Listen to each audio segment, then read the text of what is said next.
Bom dia a todos e a todas. Sei que aí é bem cedo.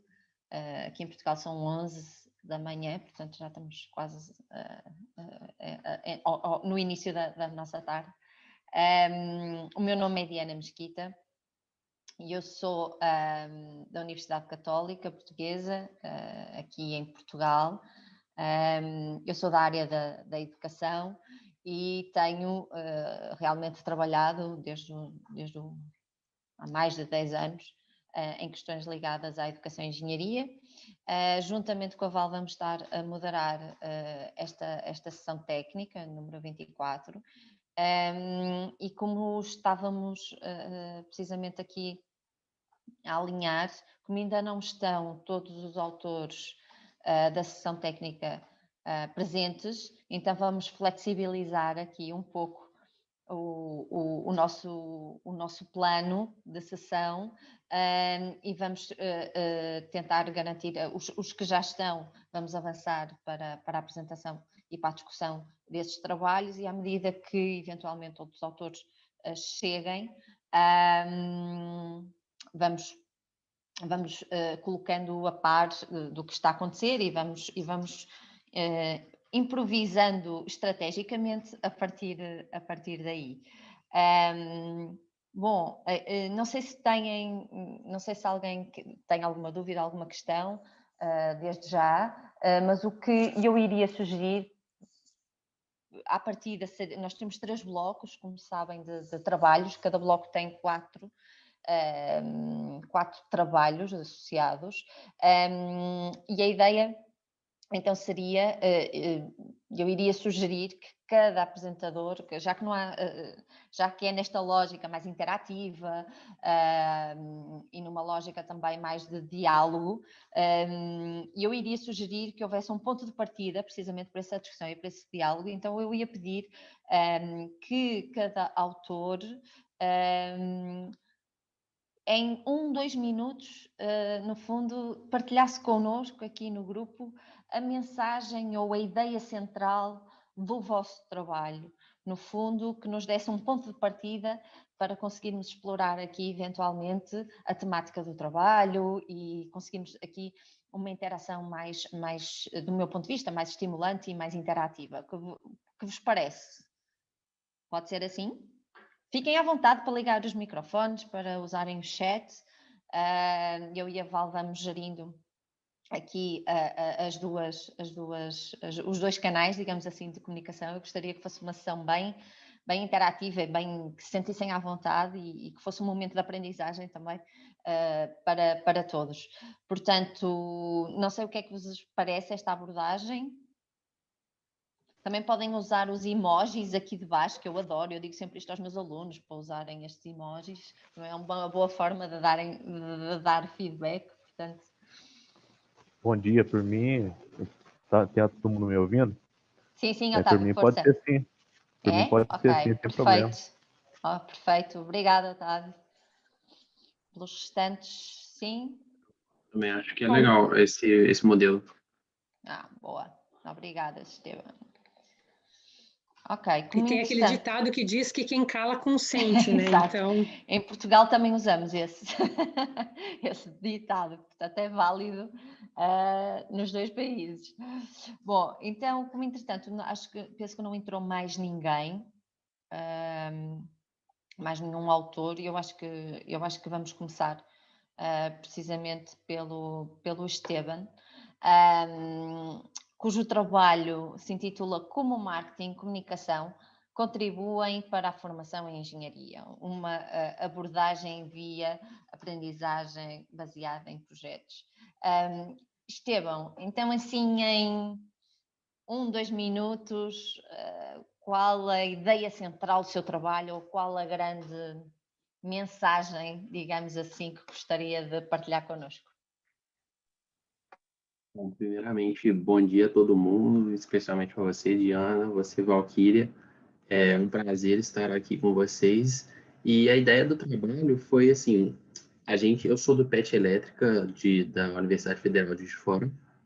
E no PET, assim, eu entrei justamente na época que esse projeto de marketing ele foi logo antes de começar, porque assim, teve uma grande avaliação interna de vários eixos, seguindo algumas diretrizes nacionais do programa, e percebeu-se que que o nosso programa ele falhava nessa questão da comunicação externa, tipo, assim, de você externalizar o que você faz dentro do programa para a comunidade e para a própria universidade também.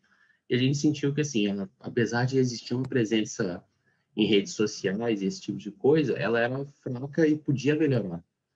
E aí foi nesse sentido que o projeto ele foi criado. Tipo assim, ninguém sabia nada sobre marketing, ninguém sabia nada sobre como fazer esse tipo de coisa, mas assim, reuniu os 5 autores do projeto se reuniram e aí a gente assim, a gente a partir do zero mesmo, a gente criou a gente assim, estudou, tipo, pegou teóricos de marketing, a gente teve capacitações assim com outros pets, outros grupos de pessoas que já tinham esse tipo de conhecimento e a gente foi criando o nosso próprio.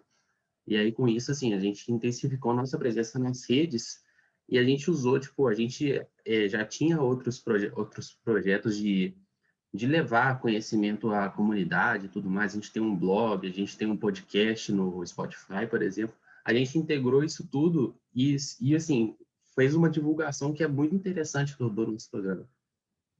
Assim, a gente começou a criar conteúdo, a gente começou a criar, tipo, a gente levou de fato muito conhecimento para muita gente, e, assim, quando a gente foi refazer essa avaliação desse ano, essa, essa nota no quesito de comunicação, que tinha sido a mais baixa no ano passado, passou a ser a maior, e também, não é, foi muito legal.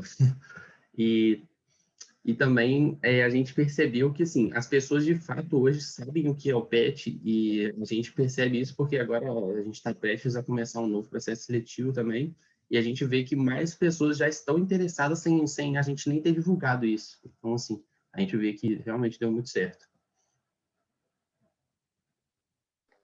Obrigada, obrigada.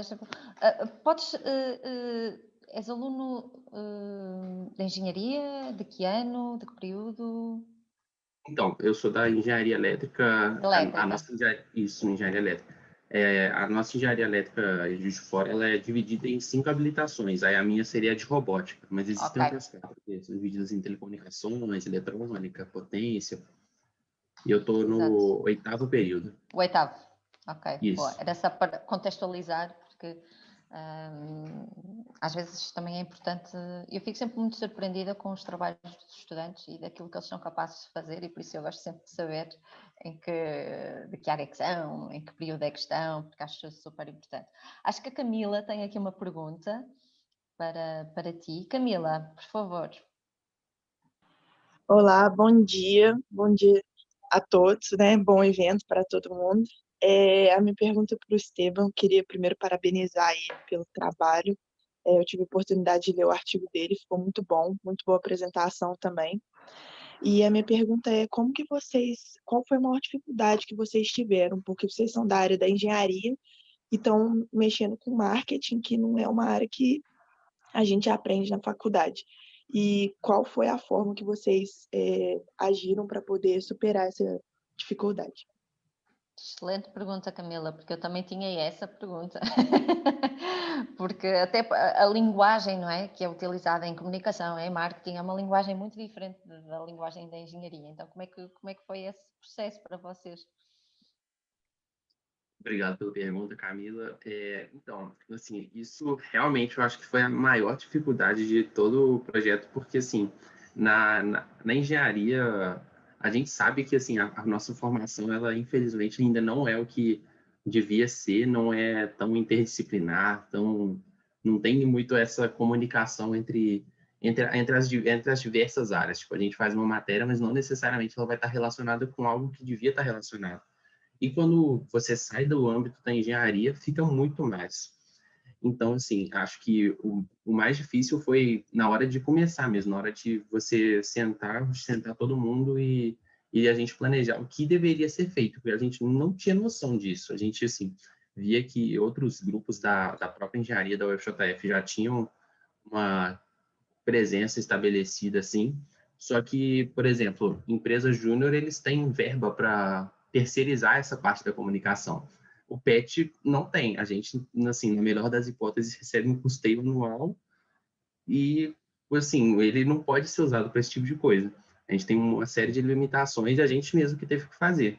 E aí, com isso, que a gente, assim, acho que o que mais ajudou a gente foi a natureza do próprio PET, que é, assim, de certa forma, a gente tem que se virar para fazer o que surge de problema. Tipo, a gente, assim, cai algum abacaxi para a gente tem que dar um jeito. Mas assim, nesse sentido, tipo, a gente teve muito apoio, por exemplo, de um PET que a gente encontrou da administração da UFC, porque assim, pelas redes sociais mesmo, a gente viu que eles tinham uma presença muito forte, assim, muitos seguidores, eles tinham uma marca realmente consolidada. E com isso, assim, por meio de assim, articulação entre os dois grupos, a gente conseguiu fazer assim, duas capacitações, uma delas de marketing, que assim, foram extremamente benéficas, mas também tem como citar outros próprios programas da UFJF, que o PET Civil, por exemplo, da engenharia civil, é outro que já tinha essa questão do marketing muito atrelada e eles puderam ajudar a gente bastante. Obrigada, Esteban, pela partilha, não é? E da discussão que também acaba aqui por trazer. E eu gostaria também de fazer uma questão que está relacionada, que é o inverso, que é como é que vocês focaram-se enquanto equipa muito em termos de projeto na comunicação externa, e como é que aquilo que vocês aprenderam em termos de comunicação reverteu para a vossa comunicação interna dentro da equipa? Como é que vocês aí achas que também melhoraram as vossas competências de organização, de comunicação entre os vários elementos? Como é que vês essa parte também? Eu acho que, assim, quando eu entrei no PET, eu tinha uma ideia muito errada sobre tudo isso de, assim, comunicação, de estética, esse tipo de coisa, assim. Eu achava que uma apresentação, se a pessoa soubesse do que estava falando, não importava muito se ela fosse bonitinha, se tivesse esse tipo de coisa. E eu vejo que é muito errado isso, porque eu acho que o estético realmente ele importa. Acho que se você fizer por exemplo, uma apresentação mais assim, que não é tão poluída visualmente, que ela tiver recursos visuais interessantes, eu acho que você prende a capacidade de quem vai estar te assistindo, e isso você pode aliar também com uma boa oralidade. E eu acho que isso foi um ponto assim, que teve não só na equipe do projeto, mas de todos que estão no PET hoje.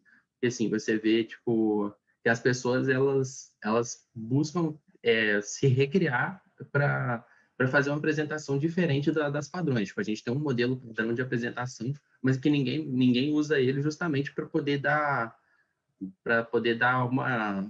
um foco mais na própria criatividade. Eu acho que isso é interessante. E também a comunicação interna, tipo assim, a nossa externa realmente melhorou bastante, mas a própria comunicação interna ela se tornou muito mais assertiva com esse tipo de projeto dentro do PET. Boa. Obrigada, Esteban. Desejo os maiores sucessos para o vosso projeto, que seja um projeto que continue a crescer e que continue também a influenciar outros estudantes nesta área e noutras que eventualmente possam emergir como necessidades, e que isto só mostra que realmente os projetos ajudam. Nós podemos fazer projetos que realmente em várias áreas, não tem que ser naquela área técnica da engenharia dura, pura e dura, e que os estudantes são capazes de abrir horizontes para outras áreas e de contribuírem precisamente para as mesmas. Muito obrigada, Esteban. Bom, vamos agora passar para a apresentação do Leonardo. Vamos inverter aqui um bocadinho o nosso plano. Então, o Leonardo está vamos passar já aos trabalhos do bloco 2. Iria pedir então ao Leonardo, que tem como título a utilização do ENAD como instrumento de avaliação em cursos de engenharia civil, e vou dar prioridade porque o Leonardo está em paralelo com uma outra sessão, então vai ter que entrar e sair, e portanto eu vou dar prioridade então aqui ao Leonardo. Portanto, Leonardo, em 2 minutos, então o que é que mensagem central do seu trabalho?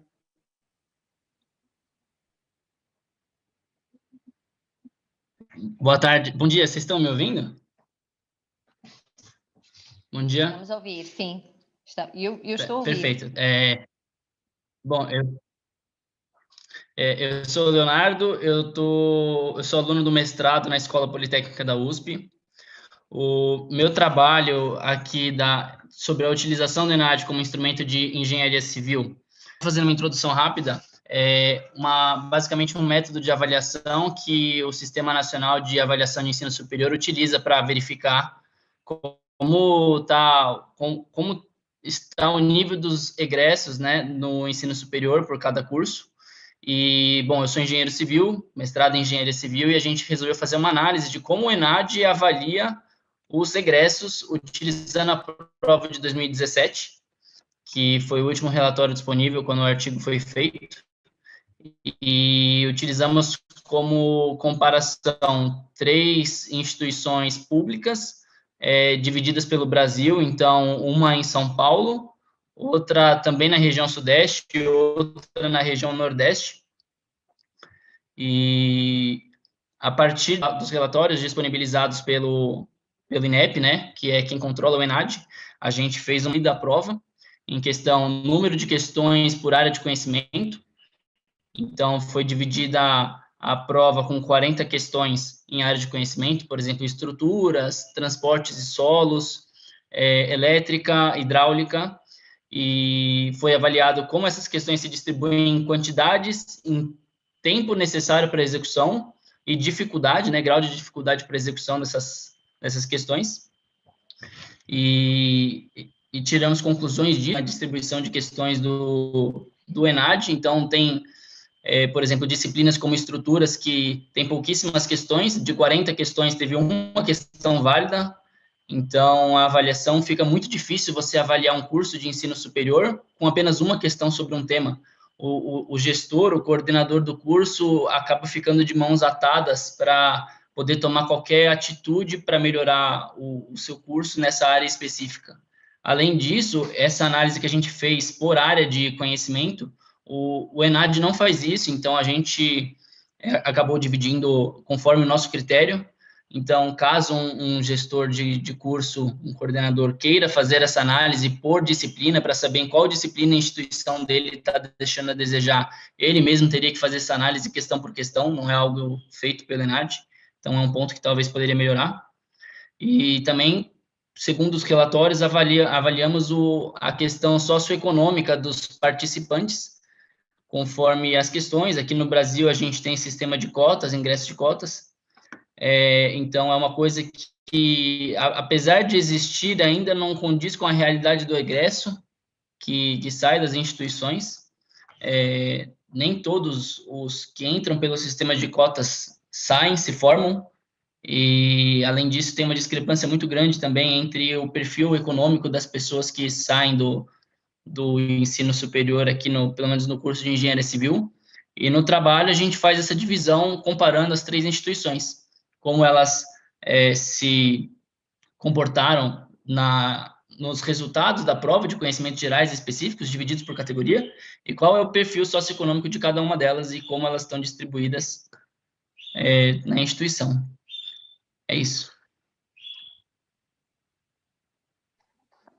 Obrigada, Leonardo. Bom, alguém tem alguma questão para o Leonardo? Alguma pergunta? Por favor, quem tiver pode usar o chat, pode pelo microfone mesmo. No chat não tem nada, Diana. Ok. Então eu vou fazer uma pergunta, até porque à medida que eu fui analisando os vários trabalhos desta sessão técnica, existe mais do que um trabalho que foca esta questão do ENAD. Leonardo, não sei se me está a ouvir. Sim, estou. Pode falar. Ok. É porque a imagem congelou, a sua imagem congelou e eu fiquei na dúvida se me estaria a ouvir.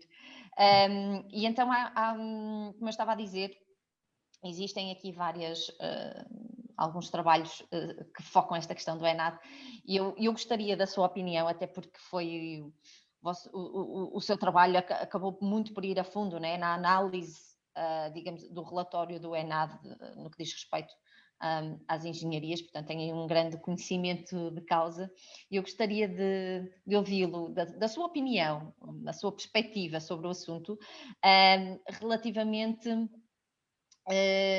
em que medida, do impacto efetivo do ENAD no que diz respeito às questões pedagógicas e até curriculares. Ou seja, o que é que eu quero dizer com isto? Considera que as instituições e os cursos, como o Leonardo disse, muitas vezes os coordenadores acabam por ficar com as mãos atadas, não é? Relativamente a estas questões, mas considera que o ENAD no fundo, estamos a preparar os estudantes para o ENAD ou efetivamente para o desenvolvimento de competências que estão associadas à prática profissional? No fundo, qual é a sua perspectiva sobre esta dualidade da pressão que existe sobre o ENAD, por um lado, e a pressão que também existe de prepará-los com competências, no fundo, e as novas diretrizes apontam precisamente nesse sentido? As duas coisas são, do seu ponto de vista, integram-se, são separadas? Há aqui um foco e uma preocupação maior com o ENAD? Como é que vê esta questão? Não sei se me fiz entender. Eu achei que foi uma ótima pergunta, Diana.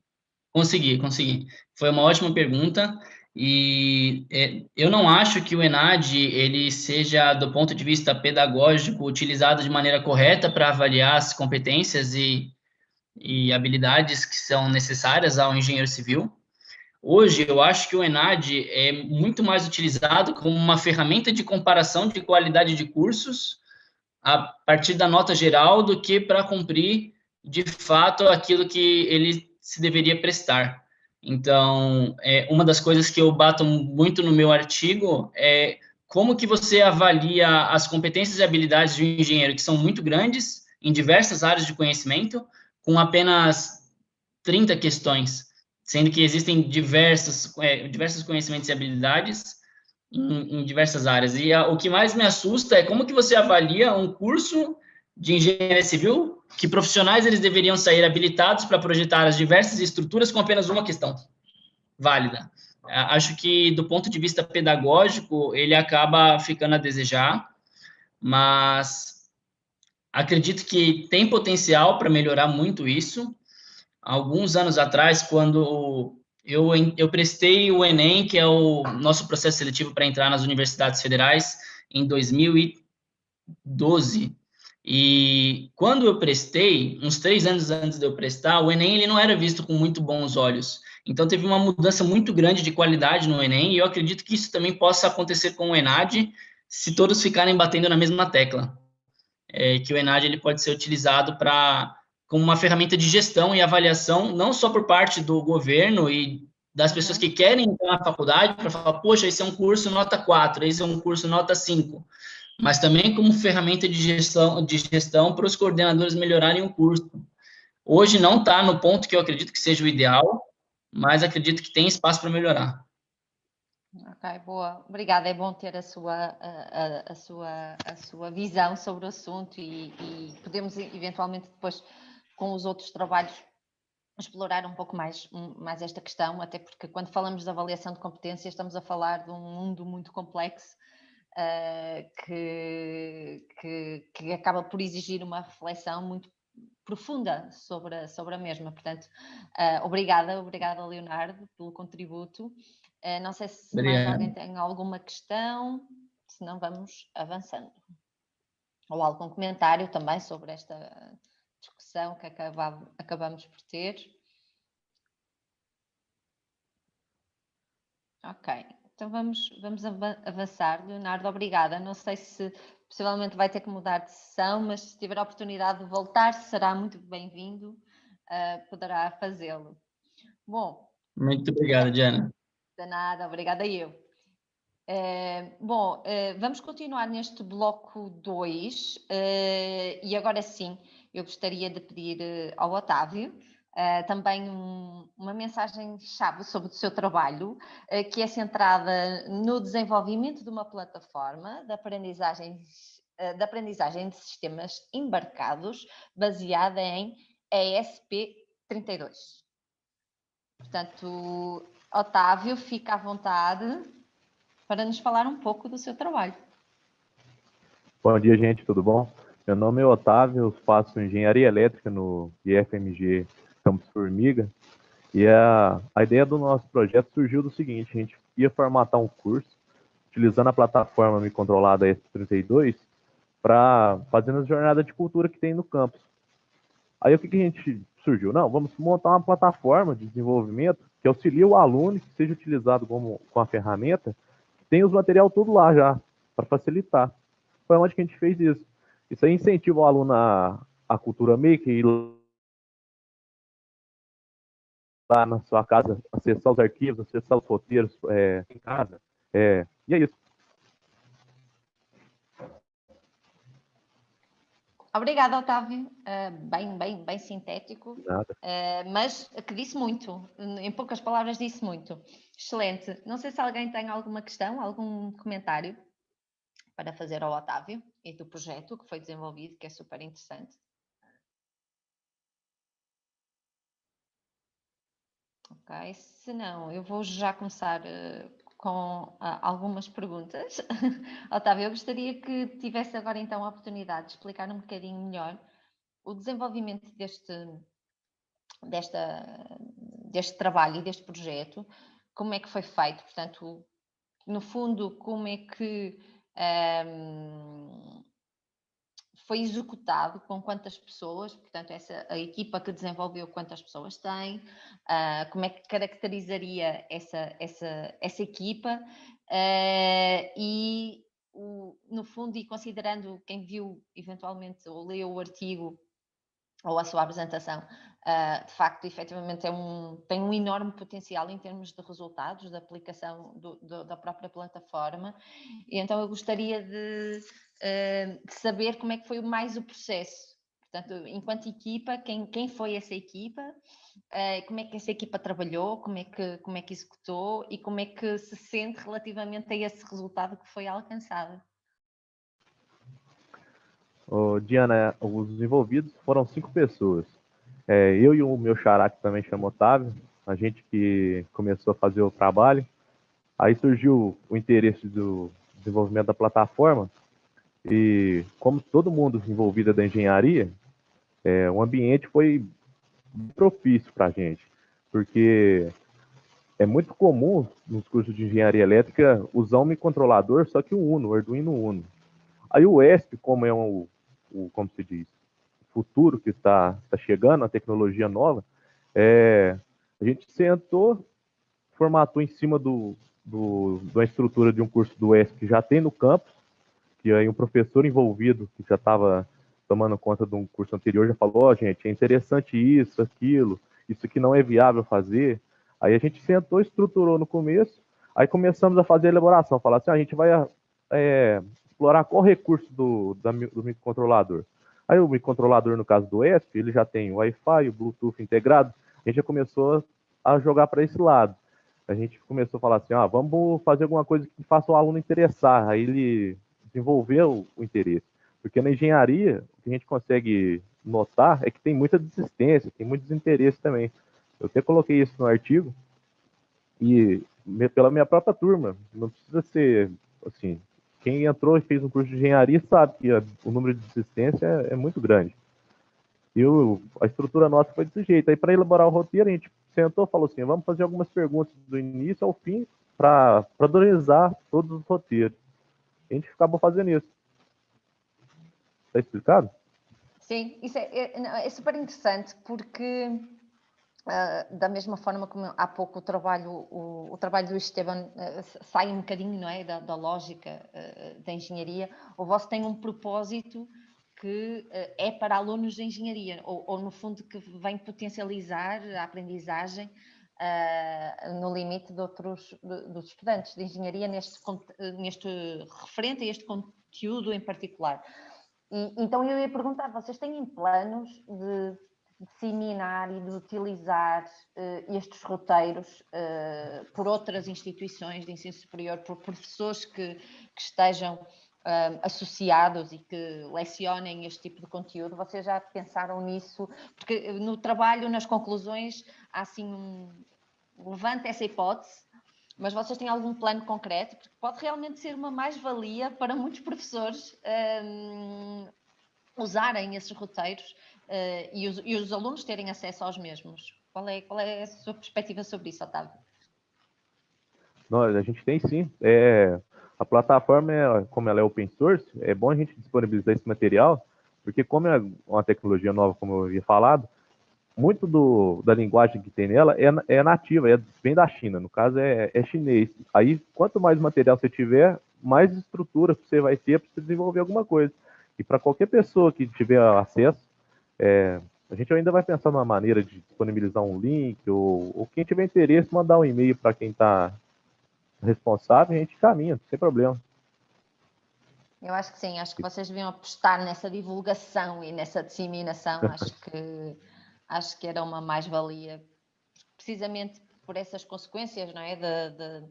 Da desistências dos alunos e sobretudo, em áreas tão tecnicamente complexas, não é? Às vezes há de facto essa desistência e essa desmotivação, e por isso eu acho que tudo que possa ser útil nesse sentido, eu acho que deve ser conhecido e deve ser utilizado e deve ser melhorado e deve ser expandido. Portanto, espero que o façam. Estou aqui a torcer para que façam.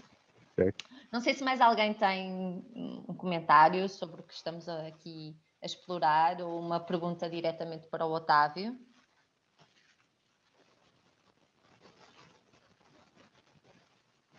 Sim, não? Ok, acho que não. Ok, Otávio. Obrigada pela partilha, pelo contributo e espero ainda ouvir falar muito de vocês nos próximos tempos. Obrigada.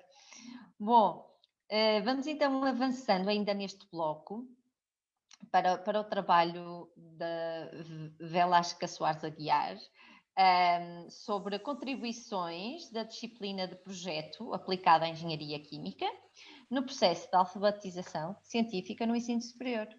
Então, bom dia, Velasca, muito gosto. E, por favor, agora o palco é seu, fala-nos um bocadinho do seu trabalho. Bom dia a todos, todas presentes aqui nessa sessão. Bem, eu sou a Valesca, eu sou professora do Centro Universitário Facens, aqui de Sorocaba, no estado de São Paulo, e a gente vem passando aí, né, por um processo de mudança de concepção, mudança de matriz curricular. Então, ao longo dos anos, até fazendo uma ponte com o que o Esteban tinha comentado, da gente ter essa mudança, né, de comunicação entre as disciplinas, é um processo lento, um processo difícil, mas que vai acontecendo, né, aos poucos a gente vai se adaptando. Então, é dentro desse contexto que se insere o trabalho que eu desenvolvi no segundo semestre do ano passado. Então, ainda não estávamos, né, com a questão aí da pandemia, então a gente estava no modelo presencial, e foi desenvolvido um trabalho vinculado entre uma disciplina de projeto aplicado e a disciplina de química inorgânica. Bom, a minha área é química analítica, mas, né, até o ano passado a gente tinha a disciplina de química inorgânica dentro aí da matriz do curso de engenharia química, e, portanto, né, eu era professora dessa disciplina, então eu fui, né, selecionada para as duas, tanto a de projeto quanto a de química inorgânica, e a gente trabalhava junto com os alunos. Então, isso acontece para a gente, aconteceu para a gente aplicar a aprendizagem baseada em projetos. Então, com os temas trabalhados em química inorgânica, eu, né, fiz o levantamento de temas de revistas, né, na verdade eu trabalhei especificamente com a revista FAPESP, Todas as disciplinas, né, de analítica, instrumentação que eu leciono, eu sempre procuro trabalhar com linguagem científica, que é a minha área de pesquisa. Então, eu procurei, nesse campo aí da inorgânica, levantar notícias sobre materiais diferentes. São alunos do segundo semestre, do primeiro ano de engenharia química, então eu acho que foi uma iniciativa muito importante. A gente pôde acompanhar o desenvolvimento deles pelo desenvolvimento dos reportes, né, que são os relatórios de orientação que a gente faz ao longo do semestre, e cada reporte eu consegui fazer uma aliança com a teoria, né, a análise de conteúdo de acordo com Bloom. Então, a gente conseguiu, pelo menos, né, induzi-los a trabalhar dentro dos níveis cognitivos, né, diferentes, transitar por esses níveis, né, enfim. E os resultados foram muito bons, os alunos gostaram bastante, e, enfim, né, foi esse o trabalho, assim, resumidamente. Muito obrigada. Não sei se dos presentes alguém gostaria de colocar uma questão, fazer um comentário. A Val já está a levantar o braço, porque também é uma temática que te diz muito, não é, Val? Então, Me interessa bastante. Força. Então tá, bom dia, Valesca. Muito obrigada pela tua apresentação e pela tua participação aqui no Cobenge 2020. Eu tenho uma pergunta para você, né? No teu trabalho, você disse que levantou evidências sobre a alfabetização científica dos estudantes. Eu gostaria de saber se, além dessas evidências da alfabetização científica, vocês também conseguiram observar, vocês não reportaram, porque eu li o trabalho e não vi, mas se vocês observaram o desenvolvimento das ditas soft skills, mesmo não tendo reportado, se foi possível observar e se vocês colheram algumas evidências, talvez, para um trabalho futuro. Tá? Muito obrigada, essa é a minha pergunta. Tá, eu que agradeço a pergunta, professora Valquíria, e eu acho que a gente não fez essa coleta, tá? Eu acabei focando, né, no que foi levantado no trabalho, mas eu acho muito interessante. Na verdade, eu não tinha pensado sobre esse viés, e acho que nas próximas aplicações é bem interessante. Até os próximos projetos aplicados agora são em relação à analítica. E eu acho que é muito importante fazer esse levantamento também nesse sentido. Eu pergunto isso porque você disse que eles trabalharam em equipe, eles tiveram de se apresentar, enfim, né? Então, talvez fosse interessante também dar um olhar para esse lado, porque a alfabetização científica, a gente sabe que ela tem 3 atributos importantíssimos, né? Que é o domínio da situação na qual o aluno se encontra, a situação de pesquisa, a situação científica, como, enfim, a autonomia do estudante, então, é um dos atributos, e a comunicação. Claro, esse é um olhar da alfabetização científica que não é da Saceron, que foi o que você usou, né? Mas que é do Gerard Fourré. Então, talvez você pudesse explorar também um pouco isso, se quiser, fontes bibliográficas sobre esse outro olhar da alfabetização científica, estou à disposição. Mas é interessante, porque o Fourré diz que uma pessoa que domina a situação, que se comunica bem sobre aquela situação e na situação, e que tem autonomia para explorar a situação e para ir mais longe, é alfabetizado cientificamente. Então, é um olhar bastante interessante, tá? Fica a dica, tá bom? Sim, nossa, agradeço muito. Eu gostaria, sim, das referências, porque quando eu trabalhei com alfabetização científica, eu fiquei, né, bastante focada nos trabalhos, né, da Saceron, do Chassot, e acabei, né, não indo por esse lado. Eu agradeço, eu vou procurar. Vou te deixar meu e-mail aqui no chat, depois você me manda uma mensagem, tá bom? Obrigada. Tá? É isso. Um beijinho, foi um prazer. Prazer é meu. Ótimo, obrigada.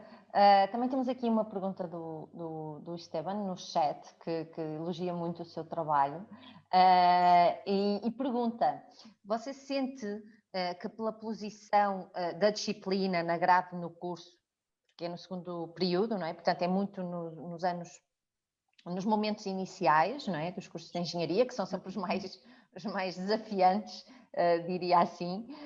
Há impacto na forma de evitar a evasão precoce dos alunos, do seu ponto de vista?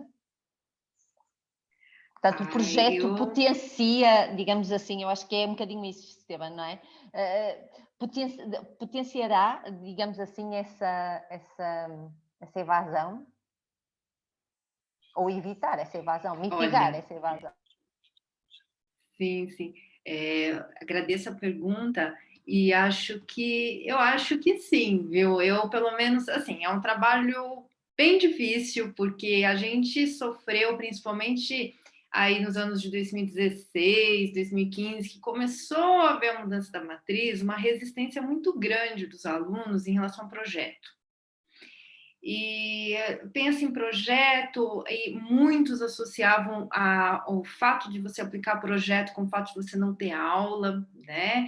A gente sofreu com isso, nossa, mas né, cadê o professor dando conteúdo, passando, né? Então, assim, a mudança de mentalidade foi bem difícil, então foi um trabalho assim de muita conversa, de muitas atividades também atreladas a isso, atividades sempre valendo a nota, sempre, né, atrelado à nota, porque senão, infelizmente, né, essa consciência ela não vem assim, né, do nada. E eu notei que a gente conseguiu, sim, vamos dizer assim, diminuir essa evasão, porque eles começaram a perceber aplicações, né? Então, por exemplo, inorgânica é uma disciplina muito, né, abstrata. Por mais que seja uma única inorgânica que eles façam, né? Ou seja, né, eu consigo aí resumir, né, conceitos de todas as ligações químicas, compostos de coordenação, fica bem condensado, né? E é algo bastante abstrato para eles. Então, quando a gente conseguiu atrelar as notícias de revista, né, a possíveis materiais que eles poderiam, pelo menos, começar o desenvolvimento, eu acho que quando eles perceberam essa relação assim mais viva, houve um interesse maior.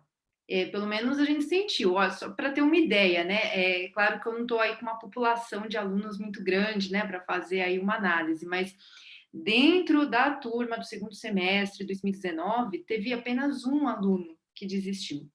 Um aluno que não se sentiu bem, não se sentiu à vontade com essa questão do projeto, simplesmente, né, sumiu. Mas foi um único, diante aí de 30 alunos no diurno e 30 alunos, 30, 40 alunos no noturno. Então, eu acredito que foi bem positivo. Eles gostaram. Depois, né? Depois de todo esse processo. Sim. Eu acho que Esteban, é uma questão muito interessante. E Esteban, eu vou aproveitar, como és estudante que já está a finalizar o curso, eu gostaria qual é a tua percepção sobre os anos iniciais, não é, dos cursos de engenharia? Como é que foi a tua experiência? Se gostarias de ter tido projeto, se tiveste, se não tiveste? Podias falar assim um bocadinho sobre a tua perspectiva, a tua experiência nesse sentido? A minha Esteban, quando... estava a perguntar ao Esteban, sim, o que fez a pergunta, sim, porque como é estudante poderia ter aqui uma intencionalidade na questão, mas eu não sei se o Esteban está aí, se está a ouvir. Estou sim. Podes partilhar, não sei se a intencionalidade da tua pergunta, não é? Porque já estás no 8º período, mas os teus anos iniciais tiveste projeto, como por exemplo, numa lógica semelhante a esta que foi partilhada, como é que foram para ti esta experiência inicial num curso de engenharia?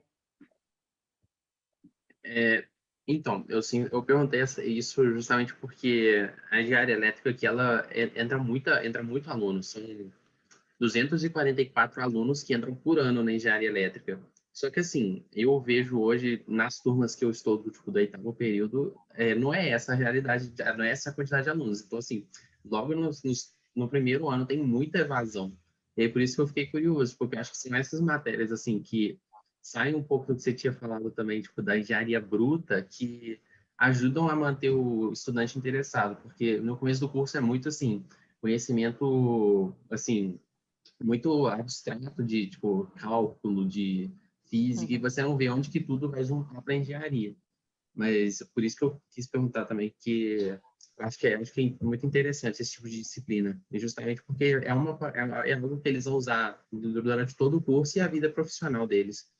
Portanto, tu não tiveste nenhuma experiência de projeto nos anos iniciais, portanto, foste sobrevivendo, De não é? Como eu projeto, não. costumo dizer. Ok, boa. E eu quis ouvir um estudante, e até porque foi o Esteban também que fez a própria pergunta. Você se mutou. Isto é típico, não é? Agora no online, meia volta.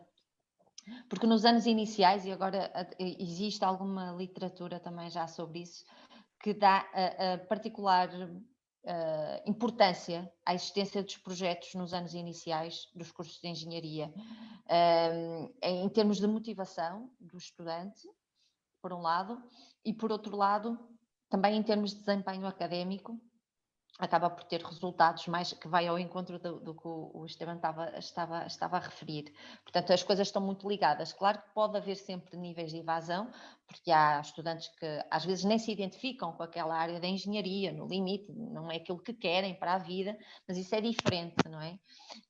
Mas, de facto, também é verdade o que foi referido, que há uma resistência inicial muito forte por parte dos estudantes. Nós aqui na Universidade de Minho, porque eu tive muitos anos aqui na Universidade de Minho, nós temos um projeto também ao nível do primeiro ano, e eu nunca mais me esqueço da professora de Química, precisamente, dizer que finalmente os alunos de Engenharia e Produção entendem para que é que serve a Química. E por comparação com outras áreas, porque era o único curso que tinha projeto, não é, no primeiro ano, e como ela, por comparação com outros cursos de engenharia com quem ela também dava a disciplina, ela dizia que não sentia essa diferença da relevância do que aprendiam, da química, da aplicação da química, e é super interessante, não é? Eu sou muito defensora dos projetos nos primeiros anos dos cursos de engenharia, precisamente, mas também exige mais esforço na preparação dos estudantes, lá está, para quebrar com essa resistência, lá está, as tais atividades complementares que se tem que fazer, muito diálogo com os estudantes, para prepará-los para essa forma de aprender também, e os próprios professores também, que têm que estar naturalmente capacitados para implementar este tipo de abordagens, que é bem mais exigente, não é? Do que numa abordagem mais convencional. Portanto, não sei se mais alguém gostaria de fazer um comentário, uma questão, porque nós estamos com tempo, portanto, por favor, sintam-se à vontade. Eu queria dizer, só reforçar o que você falou, né? Eu acho que é uma questão tanto de... Não é um convencimento, né? Mas é uma preparação, é todo um trabalho que tem que ser feito com esses estudantes para eles se convencerem dos benefícios que esse tipo de método de ensino e aprendizagem vai trazer para eles enquanto estudante e depois enquanto profissional. E os professores, por sua parte, né, porque, claro que a Valesca não gastou pouco tempo procurando esses artigos na revista da FAPESP, mesmo que ela leia todo mês, mas tem que separar, tem que fazer uma curadoria, como disse o Mariano, né, ontem, e a professora Lúcia Girafa na sessão plenária. O professor passa a ter esse papel de curador de material, né, vai conceber ambientes de aprendizagem, tudo isso dá muito mais trabalho do que ir lá e simplesmente repetir o conteúdo do livro, né? Então, quer dizer, na verdade, o professor tem que estar preparado também, tem que se preparar, né? Alguns têm que se capacitar, porque, de novo, quando é que você pega uma engenheira química que está lendo a Ciceron ou Chassot? Não é uma coisa comum, né? Não é da tua área, não é da tua área de formação. Quer dizer, é muita vontade de fazer alguma coisa diferente em prol de uma educação em engenharia com resultados melhores, né, para profissionais melhores lá na frente. Era isso que eu queria dizer, tá? De parabéns, Valesca e o Esteban, por nos oferecer também a opinião dele. Sim, e assim, força, Valesca, força. Não, eu ia agradecer a oportunidade, né, da gente conversar sobre isso. Eu me animo bastante. quando entrou, né, todo esse espírito, né, de projetos, essas mudanças de concepção, porque eu também vim de um ensino, né, muito focado na transmissão, né, só recebendo, e enfim, né, sem esse estímulo, essa motivação, e eu acho, assim, que tudo que vocês falaram contribuiu enormemente para a gente abrir mais, né, a mente, para a gente se sentir, né, mais estimulado também a fazer isso, né? Como a professora Valquíria acabou de citar, isso não é fácil, isso exige muito tempo, né? O preparo, eu tenho notado isso, né? O preparo desse tipo de aula exige muito da gente, né? A gente acaba trabalhando muito mais, então é complicado, né? São poucos professores que acabam tendo também, né, essa oportunidade, né, de ter esse tempo de preparo, enfim, né? É difícil. É difícil, mas é muito gratificante, né? O resultado no final a gente fica muito feliz, né? E é muito bom. E eu queria muito agradecer a oportunidade de estar participando aqui com vocês. Já faz, acho que já é o 3º ano que eu participo aqui do Cobenge e sempre é muito engrandecedor, né? Todas as oportunidades e de experiências que a gente compartilha. Muito obrigada. Obrigada a nós, obrigada a nós.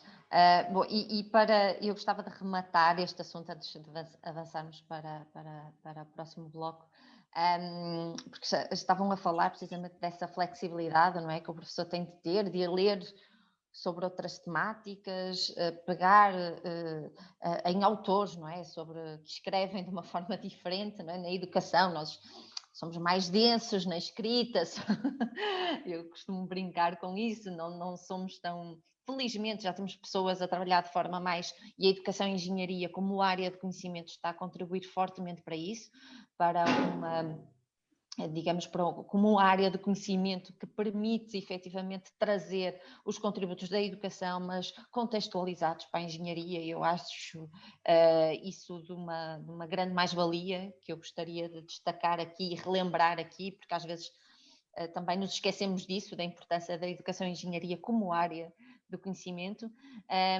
mas também reforçar aqui pelos exemplos do projeto, por exemplo, do Esteban e do Otávio, que acabam por trabalhar em projetos que também têm um impacto, que vão para além da sua área de conhecimento, da formação que eles estão a ter. Portanto, e eu acho que a nova geração de engenheiros, que eu espero que também seja uma nova geração de professores de engenharia, também nos traga, não é, esse contributo e esse novo fôlego que eu acho que é necessário na forma de ensinar engenharia. E, portanto, por isso é que eu gosto sempre muito de ter os estudantes nestas sessões, porque eu acho que também é uma forma de os inspirar, quem sabe, a serem futuros professores de engenharia. Bom, vamos então aqui passar para o próximo bloco. E eu não sei se entretanto chegou mais alguém, mas para o próximo bloco o Marco e o Gabriel deduzo. É isso, não é? O Marco já não está. Diana, tem o professor Carlos, que vai apresentar o trabalho exato. Eu escrevi Marco, mas era Carlos Alberto. Exatamente, mas era Carlos que eu queria escrever. Peço desculpa pelo meu lapso. É mesmo isso. Obrigada, Val. Então, vou precisamente... e depois temos o Gabriel Vilas Boas também para este bloco. Portanto, deduzo que não tenha chegado mais ninguém. Infelizmente, não. Então, vamos passar então para o terceiro bloco. Professor Carlos Alberto, muito obrigada por estar presente e vem-nos falar hoje um bocadinho sobre o curso de Engenharia de Minas, da Universidade Federal do Sul e Sudeste do Pará, características e desafios. Portanto, por favor, professor, fique à vontade. Bom dia a todos, agradeço a oportunidade.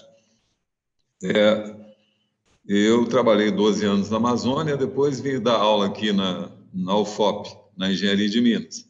Então, trouxe essa experiência, já estou aqui há 25 anos, e tenho um bom relacionamento com as outras instituições, que na minha época eram 7 engenharias, hoje são 30, então cresceu significativamente. E a Unifespa, ela tem uma característica importante para a região, face à importância da mineração na região, né? Então, quando criou a Unifespa, que foi em 2004, foi até quando eu terminei meu doutorado, daí para cá ela se tornou uma referência e tem bons alunos, mas, como toda universidade, carregam essa questão que se abordou, que infelizmente é estranho, mas as universidades elas não preocupam tanto com o ensino. Por incrível que pareça, os índices de todos os cursos de engenharia de Minas que eu conheço, e das engenharias em geral, eles beiram a 50%. Aqui, na UFOP, a gente está 27%, é um dos mais baixos que tem. Na Unifespa, ela começou bem, depois de 2012 caiu. Na hora que vocês virem o artigo aí, vocês vão observar. Mas por que caiu? Provavelmente pela criação de novos cursos e a falta, às vezes, dessa percepção de nós professores de receber bem os alunos no princípio. Em todas as universidades é sempre a mesma coisa. Cálculo 1 reprova demais, geometria descritiva idem, física, e nem sempre a gente tem os professores mais preparados para lecionar. Tanto é que foi uma boa notícia do presidente da CAPES, a ideia de criar uma pós-graduação para o ensino da engenharia, que nós não temos. Eu caí de paraquedas aqui dentro da UFOP. Bom, e dentro desse levantamento que foi feito na Unifespa, eu ajudei eles a fazer, porque há muito tempo eu trabalho como presidente colegiado, agora que deixei. Dei até algumas ideias que a gente já fez aqui e acabou que tem dado resultado. Uma delas é essa questão de receber bem. Então, a gente tem uma orientação acadêmica no primeiro período, onde ensina o aluno a fazer o currículo Lattes, mostra para ele o espaço físico, mostra o que nós temos e chamamos muita atenção para a questão da participação. Aqui, infelizmente, só eu que trabalho com extensão. E lá, na Unifespa, ainda tem pouca gente trabalhando com extensão. Mas eu tenho sugerido a eles que, se quiser, eu vou até para lá um tempo para ajudá-los a desenvolver essa área. Porque a extensão é rica, como o ensino também é rico. Mas, tanto é que depois que eles levantaram esses dados, eles foram ver o que eles precisam fazer para melhorar essa evasão que beira a quase 70%. E num espaço único que eles têm, porque você imagina, eles têm a maior mina de minério de ferro ao lado, que é a Carajás, que desenvolveu esse projeto S11D, que está, assim, numa situação ótima. E hoje, na engenharia de Minas, está tendo uma característica interessante. Todas as empresas colocaram a Nexa, que é a antiga Votorantim, a própria Vale, a CSN, todas elas estão querendo ter na estrutura delas 50% de mulheres. Só que, geralmente, as mulheres não entendem muito a engenharia, né? Porque ainda tem aquela coisa, cálculo, eu não sou tão chegado. Mas aqui na UFOP, por exemplo, as meninas têm se destacado, né? Tanto na extensão como na pesquisa, no ensino. Grande parte delas, o homem é mais dirigido para fazer estágio e quer mais viver em empresa já, e esquece de uma coisa. Por isso que eu até coloquei no comentário que a gente aqui está criando, já estou falando lá na Unifespa também, para eles fazerem o mesmo, para criar uma disciplina que chama Mineração e Sociedade. Na verdade, no futuro, mudar essa ideia, de colocar graduandos e sociedade. Por quê? Quando você implementa um projeto em qualquer nível, você precisa que esse projeto conheça a cultura local, conheça, olha, como é que vai ser a demanda de água, ainda mais a mineração demanda muita água. Vai impactar o quanto? Hospital. Então, aqui nós já vamos começar no próximo semestre isso, de acolher um lugar e lá levantar esses dados e os alunos vão ter que oferecer uma ação não só escrita, mas executar uma ação de forma que você melhore, né? Porque uma coisa, até estava questionando com os gerentes que eu conheço, que eu tenho muitos alunos hoje que é gerente, porque trabalhou comigo em extensão, hoje eles viraram gerentes nas empresas. Isso é uma característica da extensão. O que adianta uma empresa ir a público no horário nobre ficar falando que deve ser caríssimo, né? Um horário nobre de qualquer televisão. Eles investem ali para fazer propaganda e colocam projetos, abrem editais para ofereço 20 mil para você desenvolver e uma exigência muito grande. Falei, é inócuo, para que você precisa fazer? Ao invés de você investir na propaganda, por que você não investe nas ações? E até falei para esses gerentes, olha, e por que não a universidade? Com a universidade vocês escolhem, junto com a comunidade, vão melhorar o ensino, onde situa o meu empreendimento, quero que o ensino seja nota o máximo no ensino fundamental, porque a gente precisa da base. O incrível que o Gorsex, quando criou a Engenharia de Minas aqui em Ouro Preto, o que ele fez? Isso em 1876. Ele foi nas escolas dar apoio para os professores e ele começou esse negócio.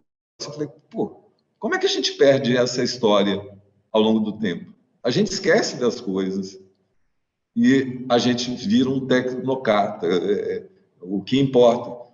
E até tenho perguntado para meus ex-alunos, você, enquanto cidadão, qual é o seu comportamento? Você vai lá, trabalha na empresa, volta, vai para sua casa e pronto, acabou ali. A Amazônia me ensinou isso.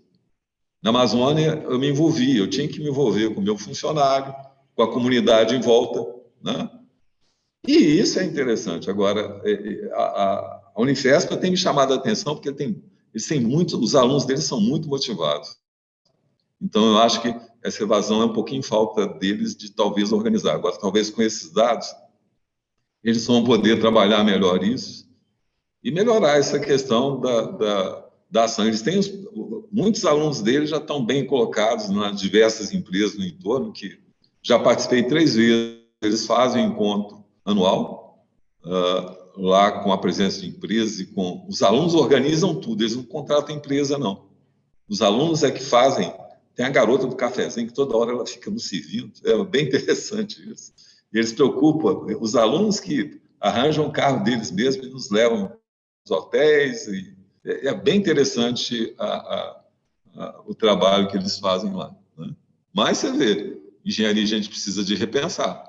E essa questão que a gente bateu, eu fiz uma reunião com grande parte das engenharias de Minas no Brasil, outro dia, discutindo isso. Olha, eu tenho gerentes que eles fizeram engenharia, de repente eles têm que, igual aconteceu aqui em Mariana, a gerente aqui da região hoje, ela foi aluna aqui nossa.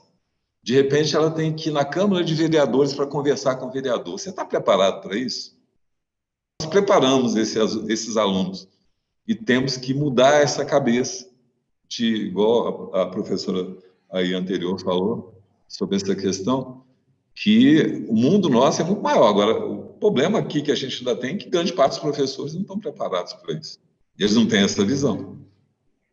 Obrigada, Carlos. Mas... Eu acho, peço desculpa estar a interromper, mas há aqui várias coisas que eu, pelo menos, que me suscitou a mim várias colocações e acho que gostaria de passar agora para a parte de perguntas e discussão. Alguém gostaria de fazer um comentário? Val, por favor. Olá, professor Carlos. Então, me parece que o senhor conhece bem o ambiente da universidade da professora Alaine. Então, eu gostaria de saber um pouco mais sobre o perfil dos professores desse curso, né?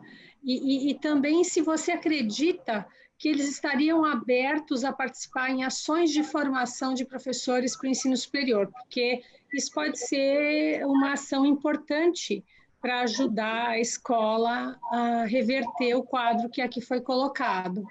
Obrigada. Sim, tanto é que o número de professores deles é pequeno. Eles têm lá 8 professores, tem uma professora substituta. Mas, além disso, tem 4 4 professores fazendo doutorado. Tem um na Bélgica, tem 2 aqui em Ouro Preto, tem outro que eu não sei, eu acho que é na UFMG. O coordenador lá, que hoje ele virou até pró-reitor de graduação, o Denilson, ele é muito aberto a isso. Agora, a Amazônia tem essa dificuldade. Grande parte dos professores, eu conheço grande parte deles, todos é da região, de lá. O Denilson é de lá, e grande parte formado na Unifespa mesmo, no curso deles, né? Mas é porque, para você chegar em Marabá, você não tem muitos aviões, não é simples, né? Fica distante de Belém, mas pelo fato até talvez desse isolamento, é uma cidade grande hoje, ela oferece uma estrutura ótima. Então eu falo até para meus alunos aqui que formam, que terminam o doutorado. Se eu fosse vocês, encaravam um negócio desse, claro, vocês têm muito para oferecer, né? Mas a grande parte dos professores é de lá. Então, mas a questão é que hoje, eu acho que a pandemia mostrou para a gente que é possível fazer, por exemplo, essas capacitações sem precisar ir até o local. Talvez se a universidade investir um pouquinho mais em infraestrutura para a internet, alguma coisa do tipo, é possível de ter organização de formações para esses professores, porque se eles se formaram lá, continuam lá, eles estão fazendo a coisa do jeito deles e vão continuar fazendo sempre daquele jeito, porque eles não se abrem para olhar outras ideias, outros métodos, enfim, outras maneiras de ensinar. Então, o senhor, que aparentemente tem um bom trânsito, podia sugerir esse tipo de coisa, até porque as DCN estão aí e algumas melhorias, algumas modificações, não vou dizer melhorias, mas modificações, têm de ser implementadas nos currículos, né? Enfim. Ô, professora, mas não, acho que eu passei a ideia errada. Denilson mesmo, ele fez doutorado aqui na UFMG. Não, até que eles participam.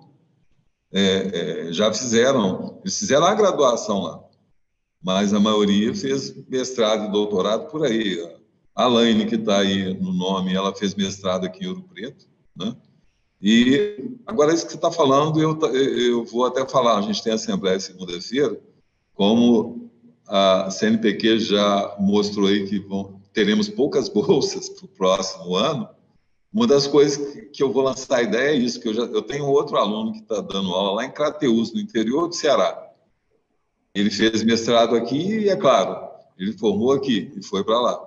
Aí eu vou até lançar essa ideia. Desculpa, eu vou interromper de novo, mas se o mestrado e o doutorado é nas áreas duras da área de conhecimento, o professor não é capacitado para um novo cenário educacional. Essa é a questão, né? Mas você tem razão, mas é igual o coordenador, o presidente da CAPES falou outro dia. Nós não temos um curso de ensino de engenharia. Não precisa esperar para isso, professor. Tem muita gente capacitada dentro da própria Benji, enfim, tem pessoas no exterior. É só uma ideia, né? É só um bate-bola aqui, porque acho que vale a pena pensar no assunto, tá? Eu agradeço. Obrigada, Val. É uma questão muito pertinente, não é? Que é como eu acho que é uma questão que se coloca, pelo menos em Portugal, estamos a colocar em todas as áreas do ensino superior, não é? Como os professores, não é? Para serem professores no ensino superior, particularmente neste caso na engenharia. E de facto essa é uma questão que depois no final podemos continuar a debater um bocadinho, se tivermos tempo, porque eu acho que realmente valerá a pena. Muito obrigada pelo seu contributo, professor Carlos, e de seguida, dentro ainda deste bloco, vou passar para a última contribuição do Gabriel Vilas Boas, com o trabalho que influencia em performance estudantil no ENAD. Investigação quantitativa dos cursos públicos de engenharia civil no Brasil. Gabriel, por favor.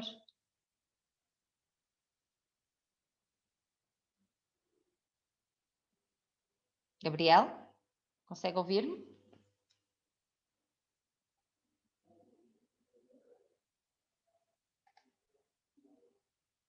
Ok.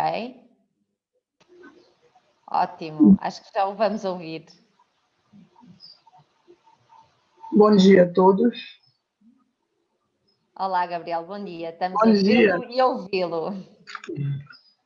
Bom dia a todos, eu me chamo Gabriel Vilas Boas, eu sou mestrando de Engenharia Civil aqui na Universidade Federal do Pará, sou orientada pelo professor Renato das Neves, e a gente fez um trabalho justamente investigando qual é que são as origens, o que pode explicar o desempenho dos estudantes de engenharia civil no ENAD, no caso o ENAD 2017, ligados a fatores institucionais. Então, na nossa perspectiva, dentro deste trabalho específico, o que seriam fatores institucionais?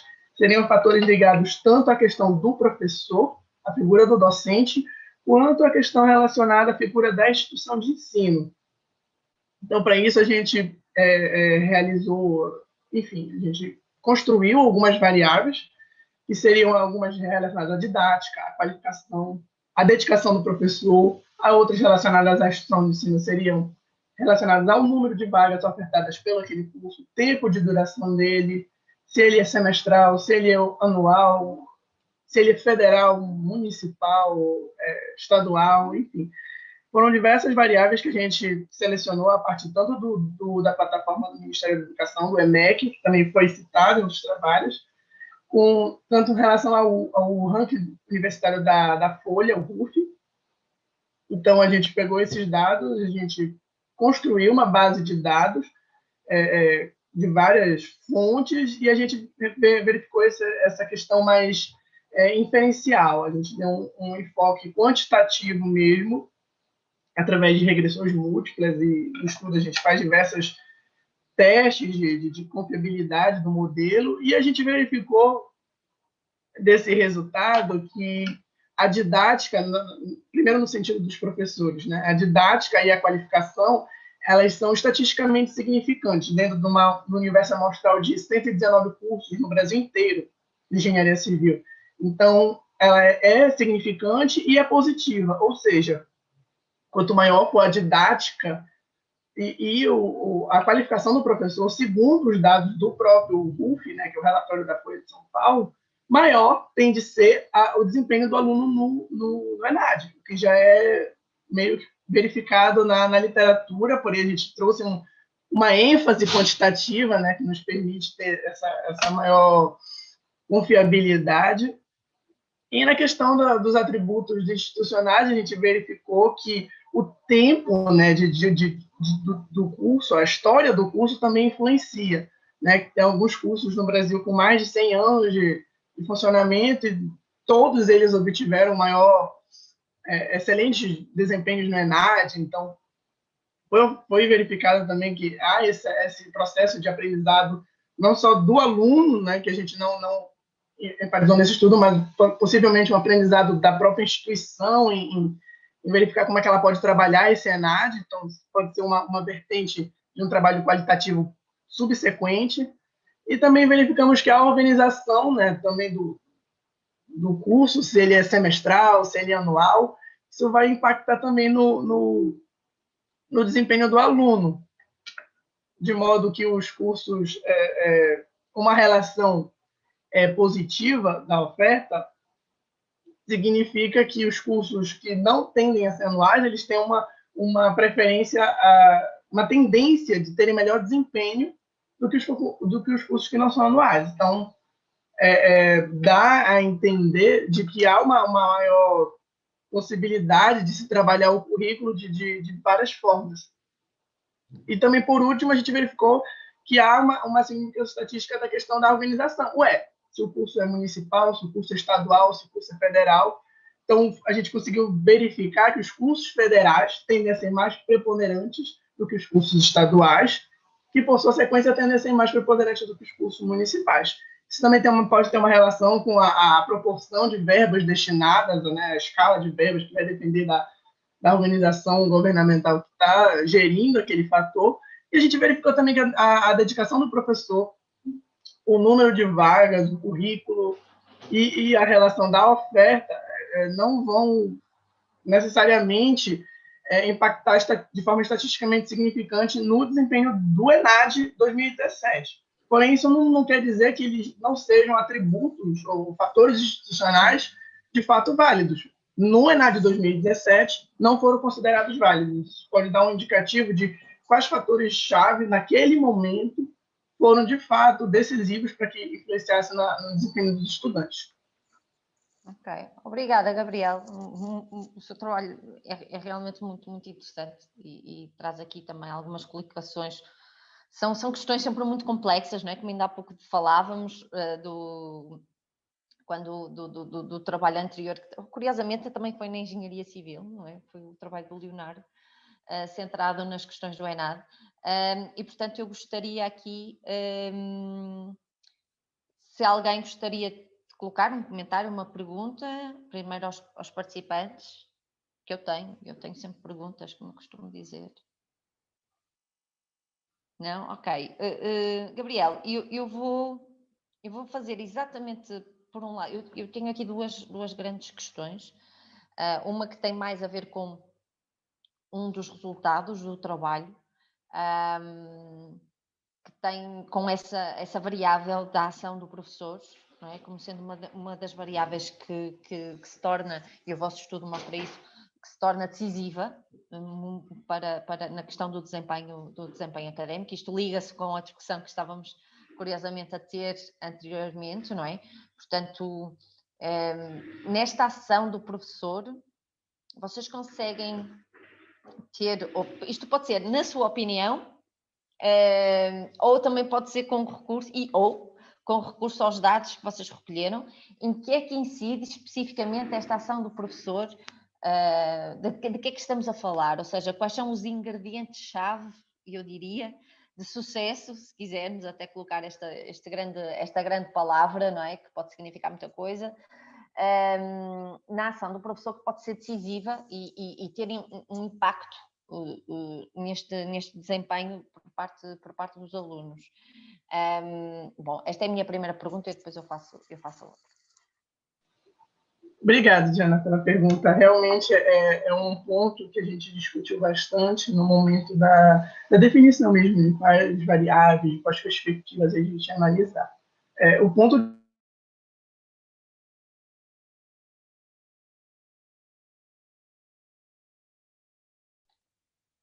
Gabriel, deixei de ouvir, não sei se fui só eu.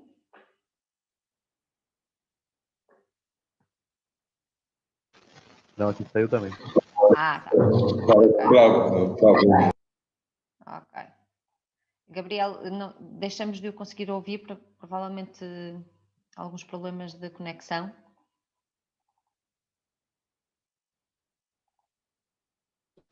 Alô? Sim, Gabriel, deixamos de o ouvir. Então, eu vou repetir tudo. Obrigada, Diana, pela pergunta. A gente realmente foi um ponto a ser muito discutido durante a estruturação do artigo, porque, como ele possui uma natureza essencialmente quantitativa, ele serve mais como um relatório que vai subsidiar umas reflexões qualitativas do que trazer, enfim, a reflexão profunda do que pode ser associado ao desempenho do professor com o ENAD de forma específica. A gente trouxe nas discussões algumas possibilidades de explicação dessa natureza. Então, das três perspectivas do professor, que foram a impressão da qualificação dele, da didática e do tempo de dedicação, são métricas que são utilizadas pela Folha de São Paulo, mas que também elas se conversam tanto numa interface interna, que seria o aluno dentro da graduação, quanto essa interface já na fronteira, né? Que seria o aluno deixando o ambiente de graduação e indo ou para o mercado de trabalho, ou indo para a pós-graduação, que seria justamente a questão do ENAD. Então, a partir dos estudos, a gente verificou que didática e qualificação são estatisticamente significantes e decisivas para o ENAD. Mas a gente percebeu da nossa amostra descritiva que a qualidade a avaliação da didática ela foi muito aquém, né? A gente não comparou com outros cursos de engenharia ou com outras ciências para verificar se isso é uma perspectiva sistêmica ou se isso já é uma deficiência própria dessa área de conhecimento.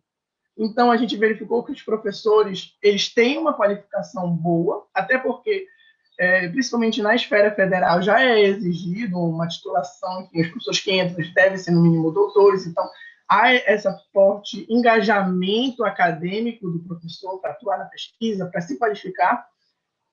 Porém, as métricas de didática, pelo menos as verificadas, elas estão aquém do que se pode imaginar, ou seja, elas estão abaixo até da média da variação possível de didática. Então, isso é preocupante do ponto de partida de que é uma variável que estatisticamente influencia no desempenho do ENAD, porém ela não está sendo trabalhada, e isso corrobora os argumentos da falta de qualificação do professor do engenheiro enquanto professor.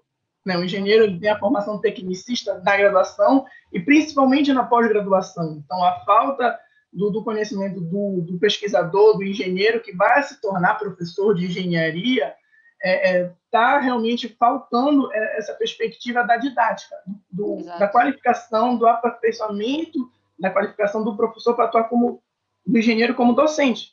Então, o engenheiro está sendo... Acho que travou de novo, mas eu acho que vou já contribuir aqui um bocadinho com a reflexão e com a discussão, que era um pouco na sequência do que a professora Valquíria há pouco também disse, sobre uma coisa é fazermos o doutorado e o mestrado na área da engenharia a que nos propomos, não é? E uma outra questão é desenvolvermos, enquanto professores de engenharia, desenvolvermos competências pedagógicas e até curriculares na sequência daquilo que também nos é exigido na nossa profissão. O que é curioso é que, e por isso é que eu volto a referir a questão da importância da educação e engenharia como área de conhecimento, que em muito nos ajuda a ler coisas sobre o planejamento curricular, que já existe para a área da educação e engenharia. Não temos que ir aos primórdios, não é, do assunto para aprendermos essas questões. Ou capacitações que, de facto, a pandemia traz essa vantagem de podermos aceder a capacitações nesse sentido. E, de facto, é uma área que diz respeito ao desenvolvimento profissional dos professores de engenharia, que se torna essencial, que não é só exclusivo da engenharia, mas de todas as áreas no limite de conhecimento do ensino superior. Torna-se mais significativo, e é essa lacuna que essa discrepância que identificaram na parte da didática, corrobora também outros estudos, até mais recentes, que têm vindo a revelar a importância, ou melhor, o professor como sendo uma das variáveis mais decisivas no que diz respeito até a mitigar a resistência dos estudantes à implementação de estratégias de aprendizagem ativa. Okay? Isto já existe literatura, houve um estudo em grande escala que foi feito nos Estados Unidos, que já traz essas evidências, que já nos mostra que efetivamente então temos que preparar os professores neste sentido, até porque temos o desafio das próprias, no Brasil vocês têm o desafio das próprias diretrizes, das novas diretrizes, em que em Portugal estamos a reestruturar os cursos também de engenharia, já vão entrar os novos planos em funcionamento, possivelmente no próximo ano, 2 anos. Portanto, há aqui todo um movimento que exige efetivamente essas considerações e deixarmos realmente, não precisamos de inventar a roda, mas precisamos de colocar em ação aquilo que nós sabemos e aquilo que não sabemos. Então vamos aprender sobre o assunto. É um bocadinho essa a questão. Portanto, o vosso estudo cruza muito bem com outros que que já existem, e no vosso caso aqui traz um contributo para o contexto no Brasil, que me parece bastante interessante e bastante significativo. Eu vou deixar um desafio, que é, antes de passar aqui a palavra à professora Valquíria, eu gostaria de ver este estudo para todas as áreas da engenharia. Mas pronto, vou deixar o desafio, não só para a civil, mas gostava de ver também nas outras áreas, se há aqui convergências ou discrepâncias, acho que seria um estudo super interessante. Val, força. Bom, eu tenho uma pergunta para o meu primo, Gabriel, querido, que é o seguinte: Gabriel, você falou que você está desenvolvendo seu mestrado, professor Renato das Neves, né? E eu gostaria de saber se o tema do teu mestrado é este assunto que você está apresentando aqui ou se é um outro tema. Queria que você contasse um pouco para nós, estou curiosa, por favor. Obrigado, professora Valquíria, pelo interesse. Curiosamente, a educação e engenharia é um tema que eu busco pesquisar à parte, né? Digamos que eu sou um pesquisador ad hoc na educação e engenharia. Eu trabalho com o professor Renato desde a graduação, a gente implantou algumas metodologias de ensino durante ainda eu graduando, e na parte da pós-graduação, pelo menos no nosso programa, somente o professor Renato tem uma abordagem mais social, um aparato mesmo didático, que é uma mão de obra, né, de tutores, de orientadores muito escassa ainda, principalmente na região norte do Brasil.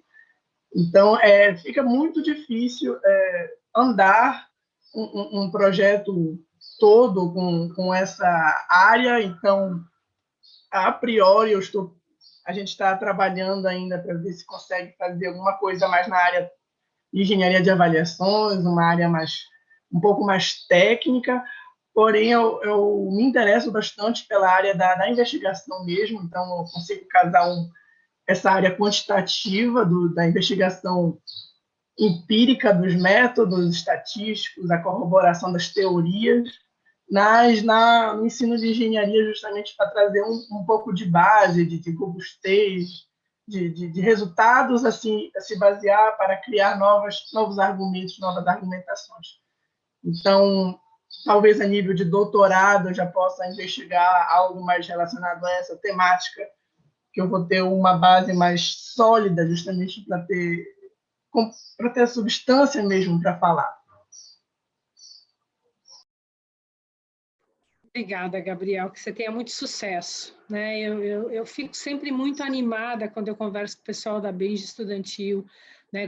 Como a Diana disse, né? É muito bom vê-los apresentando aqui os seus trabalhos, porque vocês são o futuro, né? E a educação e engenharia no Brasil precisa muito de vocês com essa nova visão, com essa nova compreensão do que é ensinar, do que é aprender, né, nos contextos de educação e engenharia. Então, parabéns, né, e fica aqui a minha torcida para que você tenha muito sucesso na sua caminhada profissional.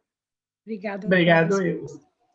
Eu faço minhas das palavras da Valquíria e de facto, desejo-te, ainda bem que continues com essa motivação em trabalhar nesta área da educação e engenharia, porque realmente vocês são o futuro e, portanto, termos esse novo fôlego, como eu disse há pouco, é fundamental. Portanto, ainda vamos ouvir muito falar de ti nos próximos Cobens, com toda a certeza. Obrigada, Gabriel. Obrigado. Bom, temos mais uns 15 minutinhos, não é? E eu tenho uma questão para lançar em jeito de conclusão, que eu gostaria de vos ouvir relativamente a essa questão. Quem quiser contribuir, obviamente, e curiosamente acabamos por não enquadrar ou não discutir ao longo das discussões dos vossos trabalhos, mas eu acho que todos nós estamos com esse desafio, temos estado com esse desafio em mãos, e por isso eu gostaria de vos perguntar, até porque aí no Brasil vocês estão basicamente a terminar o ano, não é? Nós aqui em Portugal é o inverso, nós começamos em outubro, o ano letivo, e eu gostaria de trazer aqui a questão dos novos desafios que a pandemia também nos traz, não só no que diz respeito à nossa abordagem enquanto docentes, mas também sobre esta questão, já temos tantos desafios, não é? Porque são os desafios de implementar projetos, são os desafios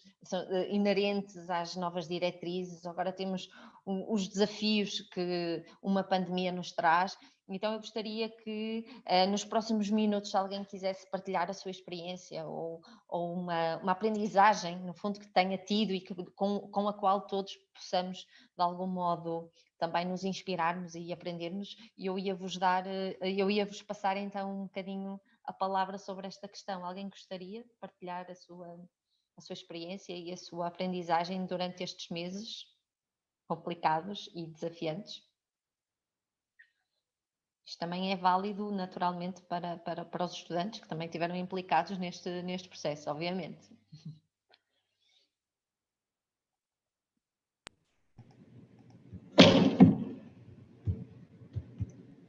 Bom, se ninguém fala por enquanto, deixa. Eu estou dando aula de metodologia científica e conto com o apoio de dois alunos de graduação. E mesmo nessa pandemia tem mostrado que nós oferecemos poucas disciplinas à distância aqui na engenharia. E o resultado está sendo interessante. Já estou preparando para a gente, para o próximo COBENG, escrever sobre isso, porque os resultados, a princípio, foram bem razoáveis.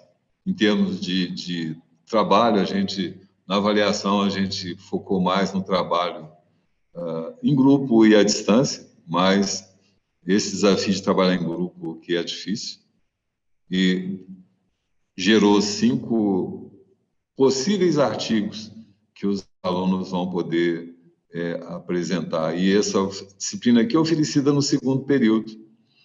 E uma das coisas que a gente foca muito é deles manterem as normas, e usamos até o padrão COBENG para eles escreverem no padrão COBENG, porque o COBENG é um dos poucos congressos que segue a norma da BNT. Os outros seguem parte e algumas coisas fazem diferente, né? E também trabalhei com o meu grupo de extensão e deu bom resultado por incrível que pareça, de você apoiar crianças na faixa de 11 anos que a gente trabalha, aqui em Ouro Preto, nos distritos também, a gente até acabou abrindo uma biblioteca comunitária a 40 quilômetros aqui de Ouro Preto, para atender a comunidade lá e com controle, né? Aí tem que ter esse controle, o número de crianças que aparece lá, porque aqui no Brasil lançaram um caderno para as crianças responderem. E às vezes nem todo pai tem condição de fazer isso. Então, como lá eu tenho 3 alunos que moram nesse distrito, a gente está fazendo o trabalho usando as mídias, que por incrível que pareça, mas não é tão... hoje o mundo está bem evoluído nesse sentido, está fácil. Não é 100%, mas está bem evoluído e tem dado resultado. Mas é isso aí que eu queria falar. Muito obrigada, professor, por uma perspectiva otimista que eu acho que esta pandemia também traz e que é muito válida e necessária. Mais alguma contribuição? E os estudantes não querem dizer como é que foi a experiência deles, né, nesse ano? Olá, vocês estão a me ouvir? Sim, Gabriel. Queria falar um pouco da nossa experiência lá na UFPA. Lá a gente não chama de EAD, né, educação à distância. A gente chama de ensino remoto emergencial, porque se a gente for ver na prática, o que a gente está tentando salvar não é um EAD de fato, né? O EAD ele tem uma outra concepção, um outro processo de ensino-aprendizagem. Então, o ensino remoto emergencial, desculpem, faz parte.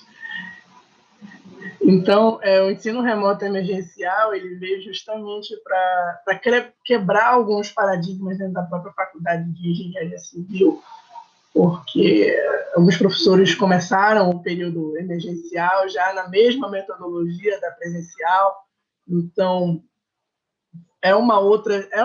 exige-se, o cenário exige uma outra dinâmica, até porque não podem ter avaliações, principalmente na graduação, a gente está tendo um pouco mais de cuidado, não pode ter avaliação síncrona, não pode ter uma certa passividade, senão fica o professor toda hora, vocês estão me ouvindo, vocês estão aqui. Então, realmente, alguns professores sentiram muita dificuldade, trancaram disciplina, porque justamente não tinham esse preparo pedagógico, essa noção de prática pedagógica. Então, a universidade teve que capacitar de modo emergencial eles a trabalharem tanto a questão da tecnologia quanto a questão das didáticas à distância, o que não chega ainda no ensino à distância, de fato, mas está conseguindo, pelo menos, passar o conteúdo, e a consequência disso, principalmente na graduação, a gente não pôde ainda aferir, né? Uma situação incerta,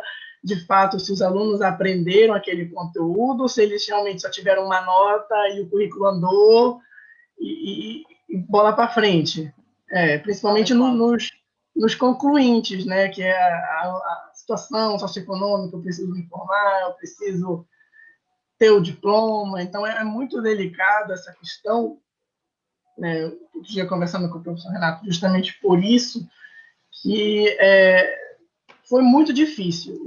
Isso escancarou bastante a fragilidade, principalmente no modo específico agora do corpo docente da UFPA, em se adaptar, em ter esse preparo pedagógico, né? Estavam tão acostumados a ter uma postura em sala de aula, uma postura mais tradicionalista, que quando chegou uma situação dessa, na qual eles não tinham outra opção, eles tiveram que aderir de forma quase coercitiva, buscar esse conhecimento, esse aprendizado ativo de forma coercitiva, né? Então, alguns professores até brincaram, né? Que se não fosse pelo amor, seria pela dor. Então, foi muito complicado e o efeito aprendizagem dos próprios professores, né? A gente pode ver agora com o tempo, já estão se acostumando, já está entrando a segunda parte do módulo emergencial, que eles já estão mudando as matérias, eles já estão mais, de fato, adaptando as suas estratégias, tanto de ensino e pesquisa, quanto de avaliação mesmo desses alunos, já está tendo uma outra temática, deixando de ter aquela explanação, aquela retórica. Claro. Então, já consegue se ver um resultado. Aqui em Portugal também foi muito semelhante, e estou a ver pela contribuição do Esteban aqui no chat, na universidade também foi muito, muito similar. Acho que aprendemos todos muito com o processo. Acho que precisamos agora de estudos mais empíricos para entender essas questões que o Gabriel estava agora aqui a partilhar, e acho que no próximo Cobens, com certeza, vamos ter aqui estudos empíricos com dados mais e evidências. Deixo aqui até o repto para pensarem nisso, como é que esta pode ser uma temática de extrema relevância para a educação e engenharia e dos vossos contributos. Bom, entretanto, entrou aqui na nossa sessão o Igor. Igor, está a ouvir-me? O Igor, pela indicação que temos, é o apresentador do trabalho à atual situação do curso de Engenharia Metalúrgica no Brasil. Igor, está em condição de se conectar e para conversarmos um bocadinho sobre o seu trabalho?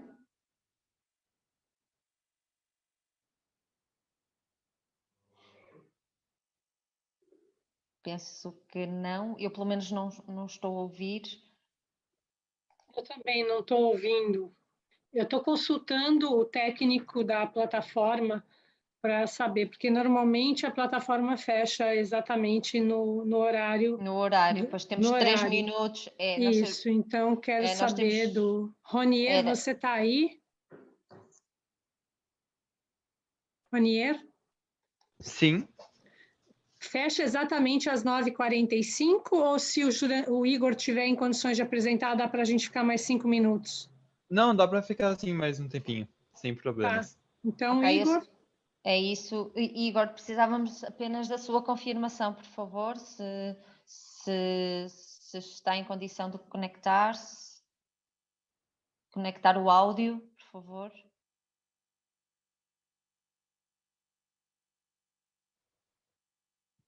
Não me parece.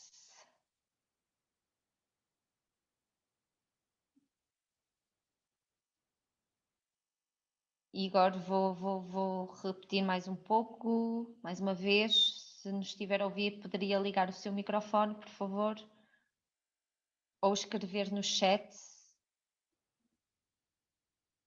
Ronier, você tem condições de ligar o microfone dele?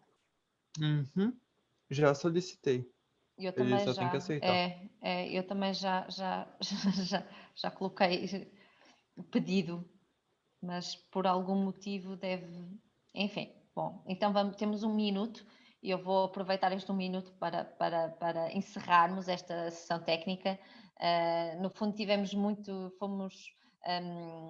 a oportunidade de discutir um pouco mais em função de algumas ausências de trabalhos, mas do meu ponto de vista foi uma discussão muito rica, com uma diversidade de trabalhos que se destacam pelas suas diferenças, mas também pelos pontos que têm em comum.